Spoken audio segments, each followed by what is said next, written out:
BNP রাষ্ট্র পরিচালনার সুযোগ পেলে ইমাম মুয়াজ্জিনদেরকে সম্মাননা দেওয়ার পরিকল্পনা পর্যায়ক্রমে ইনশাল্লাহ আমরা বাস্তবায়ন করব।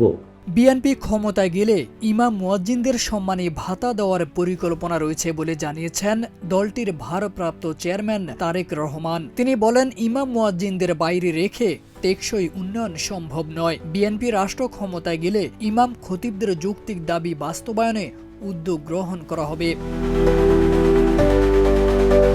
ভিন্ন মত যাতে সমাজে ফিতনা তৈরি করতে না পারে সেদিকে আলেম ওলামাদের সতর্ক থাকতে হবে জানিয়ে তারেক রহমান বলেন, বরাবরের মতো বিএনপি সবসময় ইসলাম ও মুসলমানদের স্বার্থবিরোধী তৎপরতা রোধে সোচ্চার।